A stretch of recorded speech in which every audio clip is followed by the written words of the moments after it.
everyone, welcome back to my channel. As you can tell by the title, I'm going to be sharing with you my goals for 2020. I have realized and definitely cut out a lot of things from my goals because I used to make like lists upon lists of things that I really wanted to accomplish each year, and I just, really focus on what is important to me, what I really want to work on, and just little things. So I have about 3 items, four technically, and let's just, get right into it. You know what? 2019, I don't even know how to explain it. I'm sure everybody's the same way. It's kind of like, where the heck did it go? At least for me, because I was in the hospital for like a month or so, and just with everything going on, is like, are you kidding me? Like, what the? So it's been one hell of a year, and I'm hoping that 2020 will be better. How many times can you say that in one video? But no, hopefully it'll be a better year, and it's gonna be the start of a new decade, and I think we all have to work together to make things better. And I wanted to share with you guys some of my goals, my personal goals. I'm going to be posting a video about like my bookish goals, books that I want to read, that I own, all that good stuff coming up soon. So keep an eye out for that. So let's start with my goals that I have that I know I can accomplish. Because first of all, I'm living on my own. That was actually one of my goals for 2019, was to find a place, whether it be with my boyfriend or by myself. I just wanted to move out, be on my own, and we have our own place, the one bedroom with a bachelor apartment. But it's something for now, and I'm really happy. And we're right by the beach, so it hit two birds with one stone kind of deal. Cause I really wanted to be like by the beach. Um, yeah, so that was a goal that I hit in 2019. Unfortunately, the other ones that I have, I did not hit, which is fine. And there was a lot going on, and both physically, mentally, emotionally, there's a lot. And I'm not saying that for you to feel bad for me. It happens. So number one, and this some of these are going to be cliche, like I want to be healthy, I want to do this, I want to do that. But I think now that I am on my own, it'll be a little bit easier to accomplish some of these. So the first one is to being healthier. After I had my heart operation, if you didn't know, I'm gonna do a full video about it. But I did have my aorta valve repaired, and then I think I had the root replaced. Um, yeah, so I had that done, and then I had an infection afterwards with the actual wound. Now it's really going down to barely anything, and but I'm still recovering from it physically and mentally and stuff like that. So for being healthier, I have that I want to start making more meals at home, and my mom actually gave me this book. The cookbook is book. It's called Every Day, All the Flavors, None of the Fuss by Tasty. If I'm not mistaken, Taste. Oh, it's by BuzzFeed. Alright, cool. So, I think it's on Facebook, and they have a lot of recipes that people are constantly, like, posting to their pages, and my mom's always sending me recipes. It's hilarious. So she gave me this book, and I think we're going to kind of share it.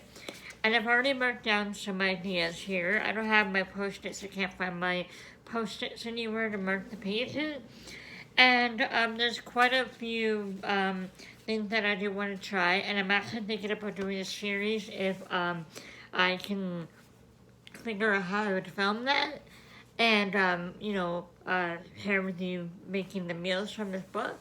And yeah, start making meals at home, and even start like meal prepping, so that if I don't want to cook one day, I have a meal ready for me, that I don't just grab something from the freezer and throw like fries or get McDonald's or eat fatty food. Like that's something that I do quite often. I just grab something that's easy or, to make.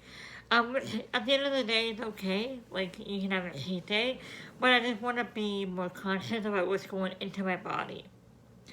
So the second thing within the being healthier, that is going for more walks. So as I said, I moved, and I live like not that far from the beach.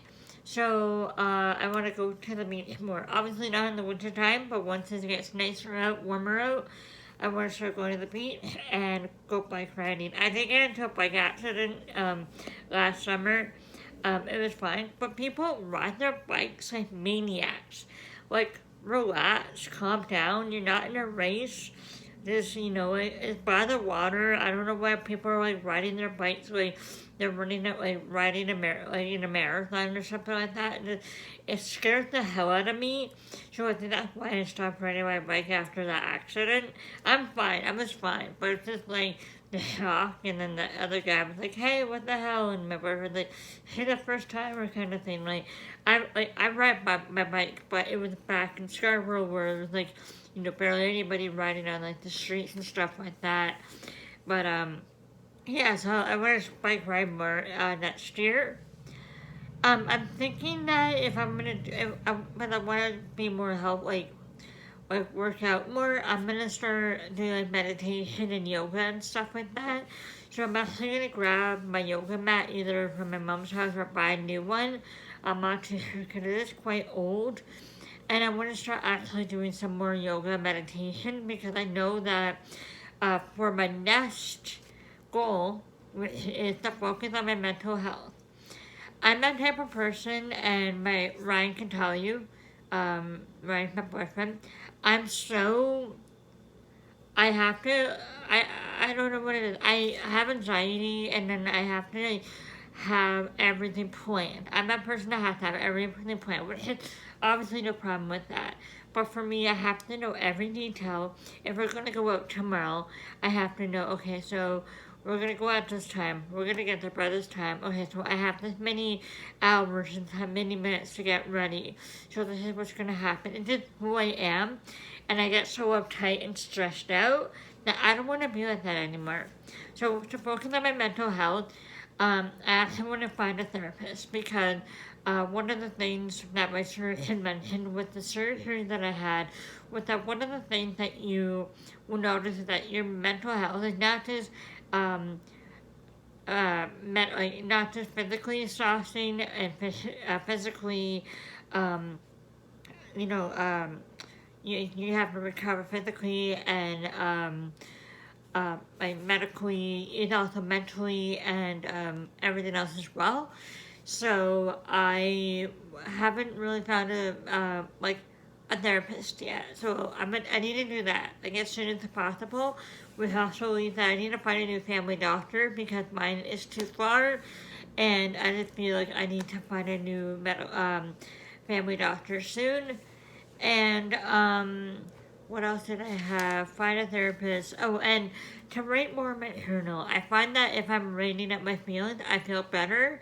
But I also find that talking to people who don't know what's going on in my life and that don't know me personally, it'd be better to talk to. But these are just ideas. Like, it's not something like concrete. If I can find something that works for me, that's perfect. But I do know that meditation does work. I have tried it in the past, but then I just stopped. And now I feel like that'd be something I should definitely get back into. The third thing, which I think would help with the second, my second goal, which was to focus on my mental health, is to declutter. We have a lot of stuff because we brought two lives together. Obviously, we both have a lot of stuff, and I'm still bringing stuff over from my mom's. So I'm thinking either once a month or every couple months, go through all the stuff that we don't use. So what I've actually done with the closet, because we don't have a curtain or anything in front of it or any doors, what I try to do is I have like, it's really weird. I can do like a closet tour so you can kind of see. But I have this one skirt that I wear once in a while. It's like I call it like my Christmas skirt kind of thing. it's corduroy, and I don't really wear it too often because I think it's too special to wear that often, but I should. But anyway, I have this one item of clothing, and everything from the right of it, if, if it's washed and we worn and stuff, I keep it on that side. Anything that we haven't worn and is on the left side, sorry, you know, if it's getting pushed back more and more, and we know we don't wear it, I'm gonna donate it because obviously not something that we like and brings us happiness or joy. Going back to like, the Marie Kondo kind of thing, I know there's a couple items that we can definitely get rid of, and maybe even donate them and buy some new stuff or something like that. So yeah, definitely declutter. Which brings me to my last thing is to save more money. We definitely want to move into a bigger place, and to do that we need to save some more money. So which is why eating at home more. We use public transportation, but I also want to cut out using Ubers as much. Um, what else? Like going to McDonald's, getting Uber Eats, eating out as often. But then we don't really do that. But you know, just having kind of a set budget, going to the store to get what we need for the week or the month, or a couple weeks, and then making our meals at home. And then that way we can spend put money aside from that budget into a savings where we can, you know, save up money for a new place. So those are some of my goals for 2020. I hope you guys enjoyed this video. I'm sure I'm going to have some more. If you follow me on my Instagram, I'll have it linked down below. I will keep you posted on how my goals are going. And if I have any more, I will definitely post them on there. And I will be posting my goals for reading pretty soon. I'm going to be filming a bunch of videos today. So if you see the outfit more than once, that is why I'm filming them all in one day, hopefully. And I hope you guys enjoy, and I hope you have an amazing new year. And I hope you guys, I wish you guys the best. And yes, I hope you guys have a wonderful day. Happy New Year, and I will see you in my next video. Bye.